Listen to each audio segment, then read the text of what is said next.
মুখ্যমন্ত্ৰী ডক্টৰ হিমন্ত বিশ্ব শৰ্মাৰ হৈছে কি ঘনেপতি সলনি হৈছে মুখ্যমন্ত্ৰীৰ ভাষ্য নিজৰ কথাৰে মূল্য নুবুজা হৈছে মুখ্যমন্ত্ৰীয়ে বিপদত পৰিলেই সলনি হয় সুৰ সিদিনালৈকে আন্দোলনক নৈচ্ছাত কৰি মুখ্যমন্ত্ৰীয়ে এতিয়া আকৌ আন্দোলনৰ পক্ষত নিজৰ আমোলত আন্দোলন হোৱা নাই বুলি দাবী কৰা মুখ্যমন্ত্ৰীৰ মতে এতিয়া স্বয়ং হেনো বিজেপিৰ কাৰ্যকৰ্তা নামিছে আন্দোলনত আপাতত স্পষ্ট মুখ্যমন্ত্ৰীৰ স্ববিৰোধী স্থিতি কিন্তু কিয় থৰকাচুটি হেৰুৱাইছে আমাৰ মুখ্যমন্ত্ৰীয়ে জানেনে তেনেহলে চাওক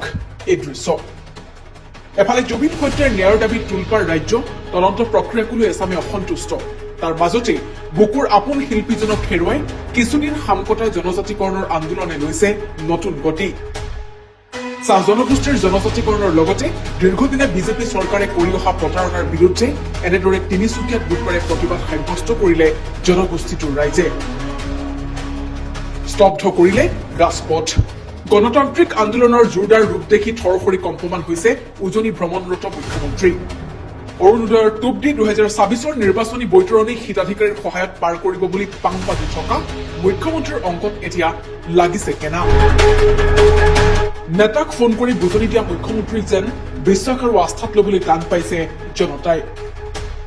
যাৰ বাবে সকলো প্ৰয়োজনীয় কাম একাষৰীয়া কৰি জাতিৰ ন্যায্য প্ৰাপ্তিৰ হকে এনেদৰে মাৰ বান্ধি থিয় দিছে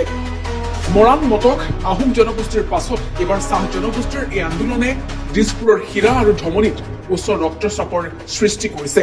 আৰু তাৰ পাছত আন্দোলন সন্দৰ্ভত সলনি হল মুখ্যমন্ত্ৰীৰ স্থিতি খুদ বিজেপিৰ মানুহেও আন্দোলন কৰা বুলি কৈ মুখ্যমন্ত্ৰীয়ে কিদৰে কান্দুলি মাছৰ দৰে বাগৰ মাৰিলে শুনক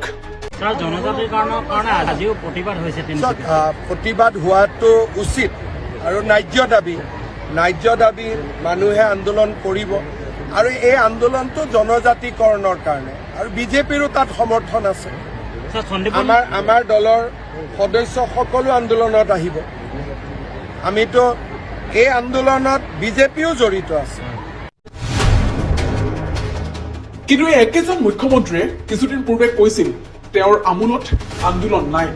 আন্দোলনে সমস্যা সমাধানত বাধাৰ প্ৰাচীৰ হৈ থিয় আন্দোলন কিয় কৰিছে মই নিজেও বুজি নাপাওঁ আৰু মই আগতে কৈছো যে আন্দোলনে সমস্যা জটিল কৰে আন্দোলনে কতো সমস্যাৰ সমাধান নকৰে যদি আপুনি বেছিকৈ আন্দোলন কৰে বড়ো মিচিং ৰাভা মানুহখিনি লাগি যাব যে জনজাতিকৰণ কৰিব নালাগে বুজাবুজি কৰি থাকিলে সব কাম হৈ যায় আৰু আজিলৈকে মই অসমত যিমান কাম কৰিছো NDFBৰ পৰা BLT লৈ আৰু যিমান কাম মই দেখা পাইছো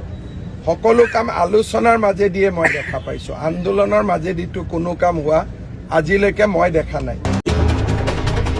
কিন্তু এতিয়া প্ৰশ্ন হয় এয়া অসমৰ দৰে এখন ৰাজ্যৰ মুখ্যমন্ত্ৰীৰ স্থিতি হ'ব পাৰেনে মুখ্যমন্ত্ৰীৰ কোনটো কথাত বিশ্বাস কৰিব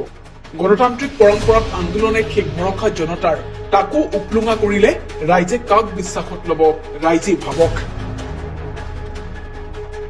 news desk report Assam daily 24